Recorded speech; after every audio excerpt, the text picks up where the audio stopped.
good from the air. Yeah. They look great. So there's the U9, the Beacon Plumbing, and Corey Peabody. Rounding out our four-boat field is a little bit further up the dock, but it is behind Corey Peabody. There you're looking at it, U40 Bucket List Racing. Keep saying it, an extremely fast boat. One of these days, Kelly Stockland's going to get a win as an owner. Yeah, I hope so. I really hope so. They put a lot of work into that boat, and you know, this boat really fast. It's really stable, and it's been qualifying very fast all year long last year, and again in Guntersville. So. Yep. And Dustin Eccles is his second season here as the full-time driver for Kelly of the fast boat. He'd driven the other boat, the little boat as we call it, the 440 for many years, but Kelly was true to his driver, and he had earned that job. He had earned his opportunity to drive this fast boat, and he's doing a great job with it. We are inside, Jean, 10 minutes until the start. We're coming up on 6:55.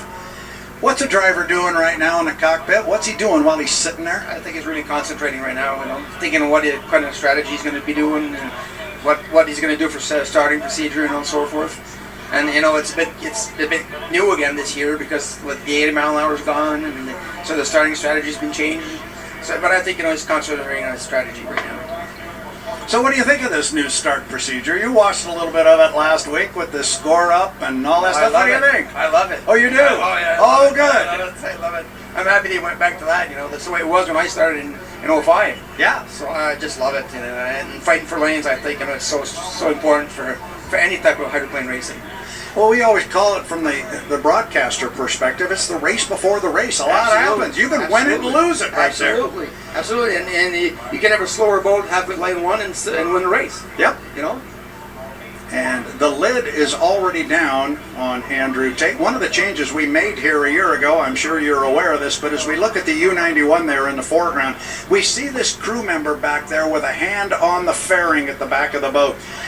As you know, the boats can't come out on the race course until the 5-minute mark. Well, we had some of them kind of jumping that a little bit because lane position was important, and even the race off the dock got important. The rule was implemented here a year ago. You must have a crew member with physical contact with the boat when the clock strikes 5 minutes.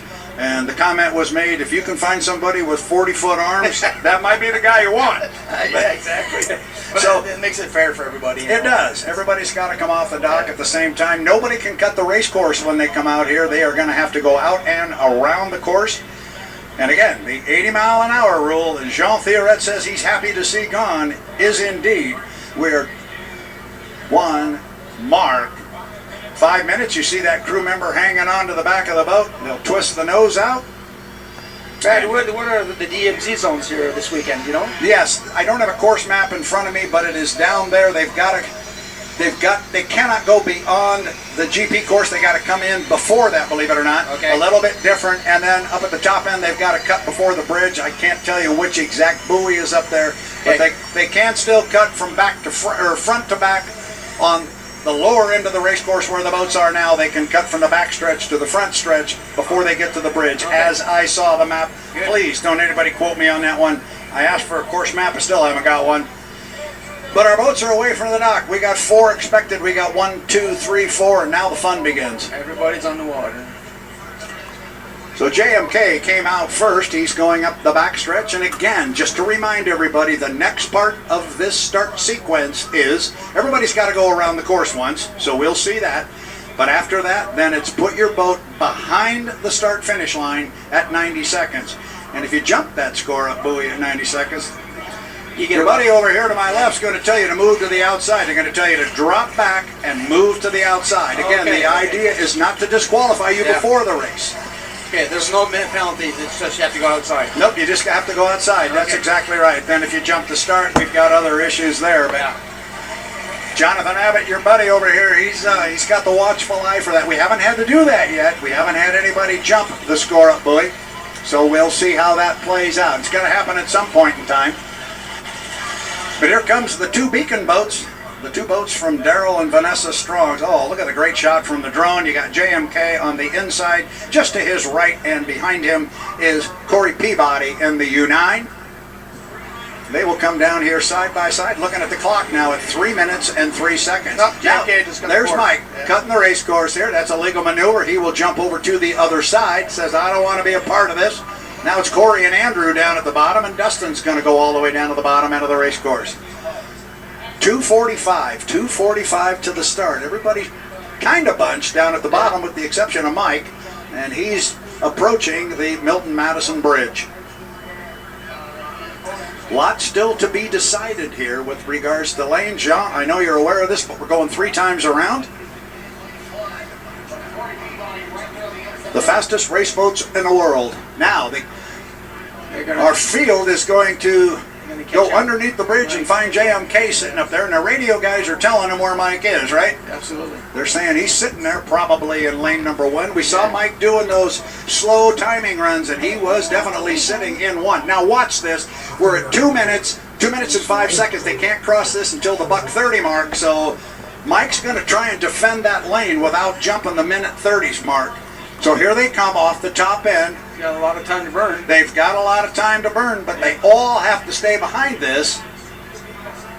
Yeah, they'll be okay. And it doesn't make any difference how slow they go. Coming up on 15 seconds. Now look at Mike. He'll come down, and he's going to protect that lane. Watch him back off again. We are at about 5 seconds. 5, 4, 3, 2, 1. Mark, looks good to me.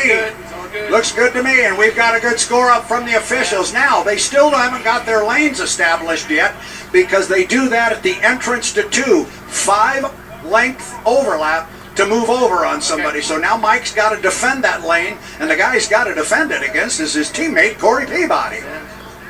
Andrew's in lane 3, so yep, and then it's going to be bucket list on the outside. Now Mike's radio guys will tell him nobody's coming after you. Go ahead and pull your foot. So he does. He'll slow it down. Now here comes Andrew, but I don't think he's going to be able. Now look at Mike. He picks it up as the radio guy tells him that Andrew's coming. Corey did the same thing. Yep. So when they get to the entrance pin at 2, that's when the lanes will be established. But I think we've pretty much got this one figured out. JMK lane 1 and Corey 2 and Andrew 3 and Dustin Eccles lane 4. You got it. Jean Fiorette laid them out for you right there. Looking at 4 boats from the drone as they go through the top end. We're going to go 3 times around. Now it is just a normal start. As we've done for many, many years, you've now seen the new start procedure for the first time. 4 boats coming off the top end. This is the idea of this procedure. Bunch the boats up and bring them down. John, a bit early. Yeah, John, you're going to tell me what the timing run is, but I always said it was about 12 seconds off of that bridge. Exactly. The guys put the hammer down, and here we go. We go. So we are inside 5 seconds. We are 3, 2, 1. Mark. Oh, it's really going to be close, but we got 4 boats coming across our finish line. JMK broke the clock. Who'll get down to the corner first? Kelly is in 1. He's going to get down there first. Got Corey Peabody with him, and somewhere on the outside, here comes Andrew Tate in the 91. The 2 strong boats. Corey Peabody jumps out in front on JMK. Somewhere on the outside, you can't see him, is Andrew Tate. So they are locked together up the backstretch. We got a race going. And that's what we want. Now, can Kelly gobble him up as he gets up at the top end? He's got lane position. The start was good. The start was legal, so everybody is on it. Oh boy, this is good. Top end. Where is Andrew? Where is Andrew? There he is. He is back a bit. The 2 strong boats are keeping him at bay so far, and Corey Peabody is going to come down and have the lead at the end of lap number 1. Peabody from lane 2, Jean, looking strong. Well, I think lane 2 here in Madison's a pretty good choice, you know. 1 in the books, 2 to go. You see Kelly on the inside, but Andrew is not going to give up. You know that Tate kid. He's going to keep driving this thing. We are on lap number 2 of 3. Peabody down there first. Got about a boat length and a half on Kelly. Nose to nose. Here comes the acceleration. You talked about it yesterday. Who's got it?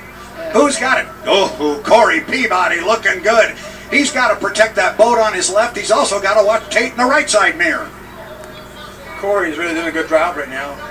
Corey's driving a whale of a race. Now Kelly begins to close a little bit, but a lot of that is just angle from where we are standing. And don't count out that guy on the outside. Peabody, Kelly really close together lane-wise, but it looks good. JMK with a good corner. Yes. Now, giving him plenty of room is Corey Peabody. He's also making Andrew Tate run a big wide race course. Here comes Corey Peabody. He will come down and pick up a white flag with 1 more to go. Peabody from lane number 2 got his teammate in the left side mirror, got Andrew Tate in the right side mirror. Still anybody's boat race. Is a really good race for second place here. Yes. Can Tate run down Kelly from the outside? That'll be close. Final time around, Peabody there. Boy, look at the interest. Look at that lane position for Kelly. He's able to gobble up some ground, but it's this acceleration off the corner from Corey Peabody that is setting him apart from his teammate. Now we see Andrew Tate drop back just a little bit. This is a Daryl and Vanessa Strong heat right now. Both boats, Beacon Electric and Beacon Plumbing, out front running 1-2, and it is the plumbing boat on top, Corey Peabody. Underneath the Milton-Madison Bridge, this is the final lap. They will come down and pick up a checkered flag. Look at Kelly hanging right with him on the inside. He needs a good corner up here. His teammate's going to give him plenty of room. Mike slides off and comes down. Now it's just acceleration to the line. So far, it's been Corey Really Peabody good. that's had it. Yes, Corey's really doing a good job, and I think lane 2 is a really good lane choice. Here we come to put Heat 1 of H1 Unlimited into the book. It is Corey Peabody going to come home in first place by about second. 4 boat lengths back is JMK, and then it is Andrew Tate, just like that. Boom, boom, boom. Dustin Whoa. Eccles is going to take 4th place. Dustin's going to come down. He is just underneath the bridge. He will come down and pick up a 4th place finish. I was not positive, Jean, about that start. It was close. I was really scared. Those guys were on the line. Yeah. Jen Cater really does a good job starting the starting procedure and taking a really good start.